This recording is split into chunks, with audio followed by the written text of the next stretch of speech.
Pernah nggak kalian mengalami situasi seperti ini? Teman beli HP baru, kita jadi pengen. Teman liburan ke kota, kita jadi pengen. Teman nongkrong di tempat mahal, kita ikut-ikutan.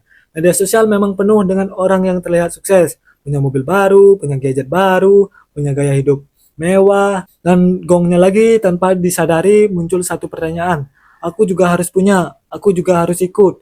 Aku nggak mau ketinggalan. Perasaan itulah yang disebut FOMO, Fear of Missing Out, takut ketinggalan. Kelihatannya memang sepele, tapi FOMO adalah salah satu alasan terbesar kenapa banyak orang sulit membangun kekayaan. Karena saat keputusan keuangan dibuat berdasarkan rasa takut ketinggalan, biasanya hasilnya bukan keuntungan, melainkan penyesalan. Di video ini kita akan membahas bahaya FOMO dan bagaimana cara mengatasinya. Selamat datang di Final Budget. Di channel ini kita membahas mindset, finansial, dan kehidupan dengan cara simpel dan relate tentunya. Poin yang pertama, FOMO membuat kita membeli sesuatu yang tidak dibutuhkan. Salah satu efek paling berbahaya dari FOMO adalah membuat kita membeli sesuatu yang sebenarnya memang kita tidak perlukan. Awalnya kita baik-baik saja, tidak penasaran, tidak merasa butuh, tapi setelah melihat orang lain memiliki sesuatu tiba-tiba merasa harus memilikinya juga. Pernah kan kalian begitu kan? Jujur saja.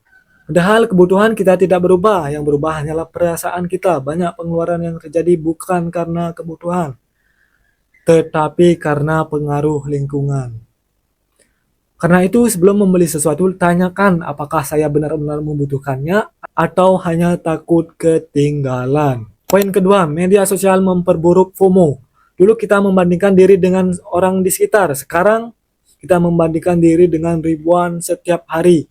Kita melihat foto liburan, mobil baru, rumah mewah, jam tangan mahal, bisnis yang terlihat sukses.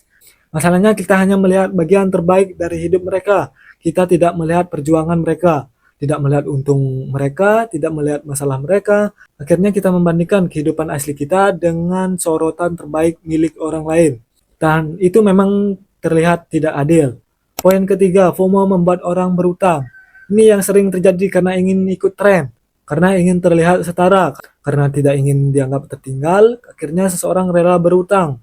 Cicilan HP, cicilan kendaraan, pay later, kartu kredit, semuanya dilakukan demi mempertahankan gaya hidup. Padahal utang yang digunakan untuk gengsi biasanya tidak menghasilkan uang, justru mengurangi kebebasan finansial. Kita masuk poin yang keempat, FOMO membuat tabungan hancur. Setiap kali ada tren promo, setiap kali ada barang viral, uang tabungan mulai tergoda sedikit demi sedikit. Lama-lama ya habis. Padahal tabungan seharusnya digunakan untuk tujuan yang lebih penting, seperti dana darurat, investasi, modal usaha, dan masa depan, bukan untuk memenuhi keinginan sesaat. Poin kelima, membuat kita kehilangan fokus. Orang sukses biasanya fokus pada tujuan mereka sendiri, sedangkan orang yang terkena FOMO sering fokus pada kehidupan orang lain. Hari ini kita ikut tren A, besok ikut tren B, lusa ikut tren C. Tidak ada arah yang jelas. Akhirnya energi dan uang habis mengejar hal yang terus berubah. Padahal kekayaan dibangun dari fokus jangka panjang, bukan mengikuti semua tren yang lewat. Poin yang keenam, orang kaya tidak mengikuti semua tren. Banyak orang berpikir kaya selalu membeli barang terbaru. Padahal kenyataannya tidak selalu begitu. Banyak orang sukses justru sangat selektif. Mereka membeli sesuatu karena nilai dan manfaatnya, bukan karena sedang viral.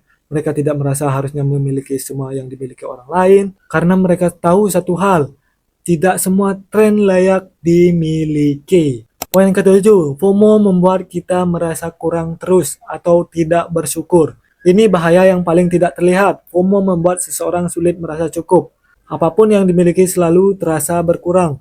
Sudah punya HP bagus nih, masih ingin yang lebih baru. Sudah punya kendaraan, masih ingin lebih mahal. Sudah punya pekerjaan, masih iri pada pekerjaan orang lain.